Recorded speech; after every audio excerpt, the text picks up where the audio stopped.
Hi viewers, আজকে আমি আপনাদেরকে দেখাবো যে ফেসবুক পলিসি ইস্যু কি এবং ফেসবুক পেজে কেন পলিসি ইস্যু চলে আসে এবং কি কি ভুলের কারণে এই প্রবলেমগুলো হয় এবং আপনি এই পলিসি ইস্যুটাকে কিভাবে সরাবেন।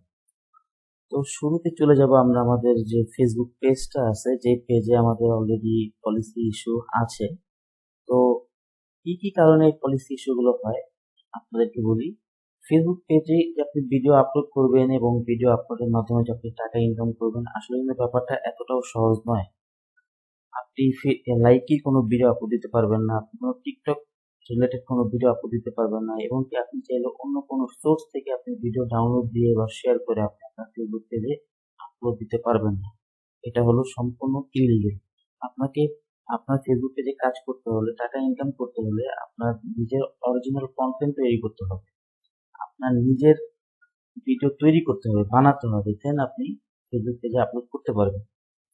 একটা কথা মনে রাখবেন যে ফেসবুক পেজে এমন কোনো ভিডিও বা এমন কোনো ছবি আপনি আপলোড করতে পারবেন না যা কিনা অলরেডি ফেসবুকে আছে।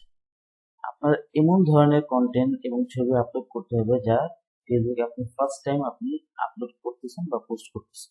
ঠিক আছে, আপনার নিজের ছবিও যদি হয়ে থাকে, আপনার নিজের ভিডিও যদি হয়ে থাকে, এবং কি সেই ভিডিও এবং ছবি যদি আপনার নিজের মোবাইল বা ক্যামেরার মাধ্যমেও যদি রেকর্ড করে থাকেন এবং সেটা যদি অন্য কেউ যদি আপনার আগে আপলোড দিয়ে ফেলে, তারপরে যদি আপনি আবার দ্বিতীয়বার আপলোড দিতে যান, সেক্ষেত্রে কিন্তু আপনার পলিসি ইস্যু চলে আসবে, যদিও আপনার নিজের ভিডিও বা ছবি হয়ে থাকুক না কেন।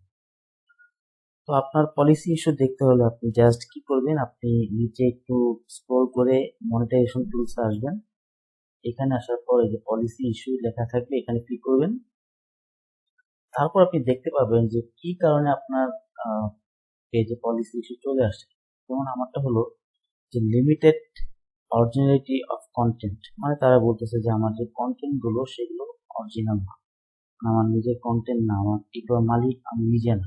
ঠিক আছে, যার কারণে আমার চ্যানেলে মনিটাইজেশন ইস্যু চলে আসছে এবং এখানে লেখাও আছে যে you may be at risk for monetization restriction. এখানে স্পষ্টভাবে কিন্তু তারা উল্লেখ করে দিচ্ছে।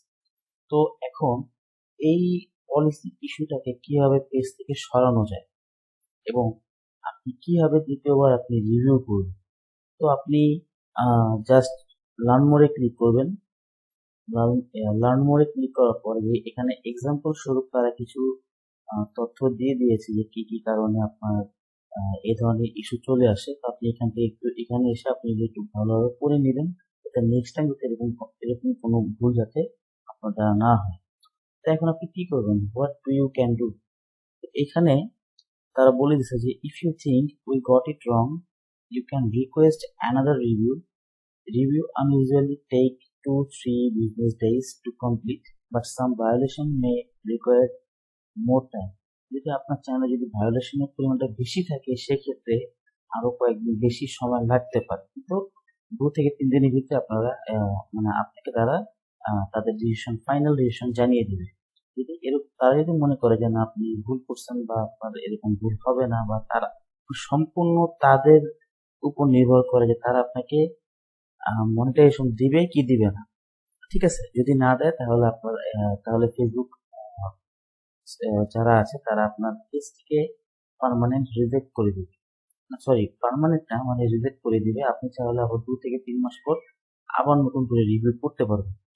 ঠিক আছে, তো এইভাবে কিন্তু আপনি করতে পারবেন। তো আপনি যদি রিভিউ করতে চান তাহলে জাস্ট আপনি করবেন, এখানে টিক দেওয়া থাকবে, আপনি জাস্ট এটাকে টিক মানে দিয়ে দিবেন এবং এখানে লেখা থাকবে যে I have read and understand Facebook definition of limited originality of content. তারপর আপনি রিকোয়েস্ট রিভিউতে দিয়ে দিবেন, তারা 2 থেকে 3 দিন সময় নেবে, তারপর আপনাকে নোটিফিকেশনের মাধ্যমে আপনাকে জানিয়ে দিবে যে তারা আসলে কি করবে। ঠিক আছে, তো আপনারা যারা ফেসবুক পেজে কাজ করতে চান এবং ফেসবুক পেজ থেকে টাকা ইনকাম করতে চান, তাদেরকে আমি বলবো যে আপনারা ভুল করেও অন্য কারো ভিডিও বা অন্য কারো পোস্ট, অন্য কারো ছবি আপনারা আপনাদের ফেসবুক পেজে আপলোড বা পোস্ট করবেন।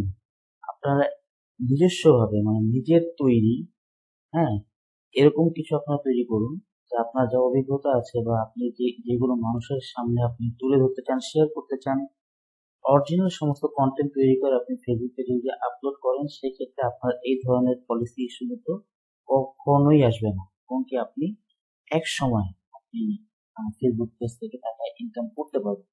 তো এখানে মনিটাইজেশন যদি যাই, তারপর আমি যাবো একটু ভিউ পেজ এলিজিবিলিটি। এখানে আসার পর দেখতে পাচ্ছেন যে প্রত্যেকটা জায়গায় কিন্তু পলিসি ইস্যু উল্লেখ করা আছে। তো এখানে আপনি কি করবেন, ভিউ ক্রাইটেরিয়াতে যাবেন। এখানে যাওয়ার পর দেখতে পাবেন যে ফলোস আওয়ার পলিসি। এটা কিন্তু এখানে লেখা আছে যে this page isn't following our personal monetization policies. ঠিক আছে, এবং কি আপনার যদি তাদের যে রিকোয়ারমেন্ট আছে, আপনি যদি ফেসবুকে চ্যানেল ইনকাম করতে চান, তাহলে কিন্তু আপনার ফলোয়ার 10,000 করতে হবে। তারপর আপনার যে এলিজিবল মিনিট ভিউ, এটা কিন্তু আপনার 6 লাখ হতে হবে মাত্র 2 মাসের ভিতরে। ঠিক আছে, বা আপনার যখনই হয়, অনেকে অনেক সময় ভুল করেন যে 2 মাসের ভিতরে যদি আপনার 6 লাখ যদি কমপ্লিট না হয়, তাহলে মনে হয় হবে না। আসলে এরকম না, আপনার যখনই হবে তখনই আপনার এলিজিবল হয়ে যায়। এবং আপনার প্রথম অবস্থায় আপনার 5টা ভিডিও যদি আপলোড দেওয়া থাকে, তাহলে কিন্তু এটা 100% কমপ্লিট হয়ে যাবে। ঠিক আছে, তো দেখতেই পাচ্ছেন যে আমার কিন্তু যেহেতু পলিসি ইস্যু আছে, যার কারণে এটা কিন্তু লাল হয়ে আছে। এটা কিন্তু গ্রিন থাকবে, কিন্তু এটা লাল হয়ে আছে।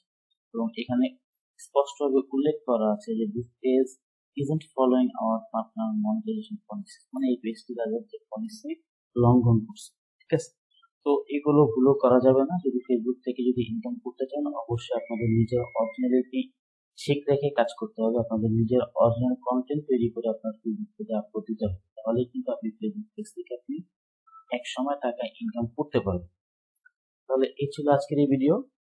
যদি ভিডিওটি ভালো লেগে থাকে, অবশ্যই আমার চ্যানেলটি সাবস্ক্রাইব করবেন এবং পাশে থাকা বেল আইকনটি অন করে দিবেন আমার পরবর্তী ভিডিও নোটিফিকেশন পাওয়ার জন্য। সে পর্যন্ত আল্লাহ হাফেজ, ভালো থাকবেন।